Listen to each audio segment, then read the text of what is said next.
রাজ্য সরকারি প্রকল্পে ট্যাবের কোটি কোটি টাকা হাতাতে কি নামমাত্র টাকায় ভাড়া নেওয়া হয়েছিল ব্যাংক অ্যাকাউন্ট? ক্যান্সারে নেই আর ভয়, NCRI হবে এর জয়। আপনাদের ভরসা নেতাজি সুভাষচন্দ্র বোস ক্যান্সার হসপিটাল। তার জন্য কি মিডলম্যানদের ব্যবহার করা হয়েছিল? জেলায় জেলায় সাইবার ক্যাফের আড়ালেই কি ট্যাবের টাকা হাতানোর ছক কষা হয়েছিল? রাজ্যের দিকে দিকে সরকারি প্রকল্পে দেওয়া ট্যাবের টাকা জালিয়াতির অভিযোগ যত বাড়ছে, গ্রেফতারির সংখ্যা যত বাড়ছে, ততই চোখ কপালে তোলার মতন তথ্য সামনে আসছে। বুধবার উত্তর দিনাজপুরের চোপড়া থেকে দুজনকে গ্রেফতার করা হয়। ধৃতদের জেরা করে উঠে এসেছে চাঞ্চল্যকর তথ্য। কলকাতা পুলিশ সূত্রে খবর, দুজনকেই বলা হয়েছিল অ্যাকাউন্টে 10,000 টাকা রাখতে দিলে 300 টাকা কমিশন দেওয়া হবে। অর্থাৎ কারচুপি করে রাজ্য সরকারের তরুণের স্বপ্ন প্রকল্পের টাকা হাতাতে ভাড়া নেওয়া হয়েছিল ব্যক্তিগত অ্যাকাউন্ট। সূত্রের খবর, 300 থেকে 5,000 টাকা পর্যন্ত কমিশন দেওয়া হয়েছিল। অ্যাকাউন্ট ভাড়া করার জন্য বিভিন্ন এলাকায় মিডলম্যান পাঠানো হয়েছিল।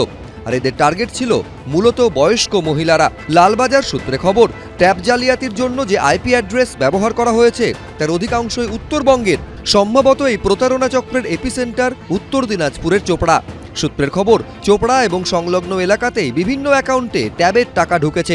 পুলিশ সূত্রে দাবি, প্রায় 80% জালিয়াতি এই এলাকায়। অন্যদিকে মালদা থেকে যে 5 জনকে গ্রেফতার করা হয়েছে তারা প্রত্যেকেই সাইবার ক্যাফের মালিক।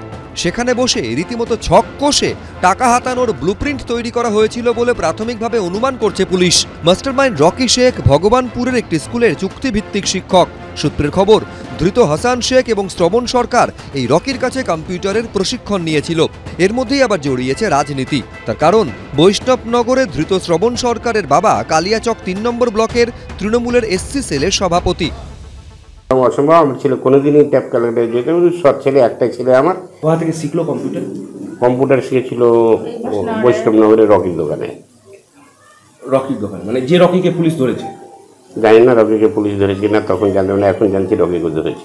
বলছি, কোন রাজনৈতিক দলের সাথে আপনার ছেলে যুক্ত? রাজনৈতিক TMC। বৃহস্পতিবার চোপড়া থেকে নূর আলম নামে আরও একজনকে গ্রেফতার করে তমলুক থানার পুলিশ। সূত্রের দাবি, চা বাগানের মালিক নূর আলমের অ্যাকাউন্টেও ঢুকেছে স্কুল পড়ুয়াদের জন্য বরাদ্দ ট্যাবের টাকা। পুলিশ সূত্রে দাবি, কলকাতাতেই 107 জন পড়ুয়ার অ্যাকাউন্টে ঢোকেনি ট্যাবের টাকা। অন্যান্য জেলায় 781 জন পড়ুয়া টাকা পায়নি বলে দাবি করা হয়েছে পুলিশ সূত্রে। যদিও বিভিন্ন জেলা থেকে যে পরিসংখ্যান উঠে আসছে তাতে সংখ্যাটা আরও বেশি হওয়ারই আশঙ্কা। আর এই ভয়ঙ্কর পরিস্থিতি তৈরি হওয়ার জন্য রাজ্য সরকারকেই দুষছে বিরোধীরা। পরিকল্পিতভাবে ট্যাবের টাকা লুট হয়েছে, আগেও হয়েছে, এবার ধরা পড়ে যাওয়াতে একটু হইচই বেশি হচ্ছে। ফলে এটা তৃণমূল যেরকম পঞ্চায়েতের টাকা লুট করে, যেরকম 100 দিনের মজুরির টাকা লুট করে, গরিবের আবাস যোজনার টাকা লুট করে, তেমনি ছাত্রছাত্রীদের ট্যাবের টাকাও লুট করে। এতদিন জানতাম যেখানে দুর্নীতি হবে তা ধরবার জন্য পুলিশ নিয়োগ করা হয়, এখন তো দেখছি দুর্নীতিবাজদের আর দুর্নীতিকে পাহারা দেওয়ার জন্য পুলিশকে ব্যবহার করছে এই সরকার। যেভাবে বালি খাওয়া হয়েছে, যেভাবে কয়লা খাওয়া হয়েছে, যেভাবে আবাস যোজনার বাড়ি খেয়ে ফেলা হয়েছে, যেভাবে 40,000 চাকরি খেয়ে ফেলা হয়েছে, এখানে এভাবেই ট্যাবটাও খেয়ে ফেলা হয়েছে। কিভাবে সরকারি ওয়েবসাইটে ঢুকে তথ্য বদল করে গায়েব করা হলো কোটি কোটি টাকা? ডেটা এন্ট্রি করতে বাইরের কোনো সংস্থাকে দায়িত্ব দেওয়া হয়েছিল কি? জানতে বৃহস্পতিবার সাইবার বিশেষজ্ঞদের নিয়ে বিকাশ ভবনের আধিকারিকদের সঙ্গে কথা বলেন তদন্তকারীরা।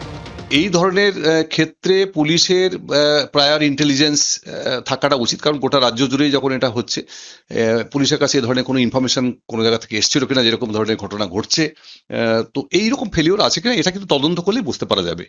যে যে সমস্যাগুলো ছিল সেটা ধরা গেছে, এবং আমি আপনাদের বলেছি যে ন্যাশনাল ইনফরমেটিক্স সেন্টার এটা ইতিমধ্যেই আমাদের এই হ্যাকিং এর ব্যাপারটা আইডেন্টিফাই করে একটা SOP আমাদের ইতিমধ্যে প্লেস করেছে।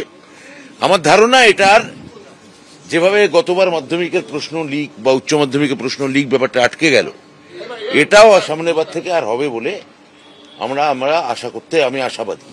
কলকাতা পুলিশ জানিয়েছে, ট্যাব কেলেঙ্কারি তদন্তে প্রতারণা দমন ও সাইবার ক্রাইম শাখার আধিকারিকদের নিয়ে SIT গঠন করা হয়েছে। পার্থপ্রতিম ঘোষ, ময়ূখ ঠাকুর চক্রবর্তী, সৌমিত্র রায়, ABP আনন্দ।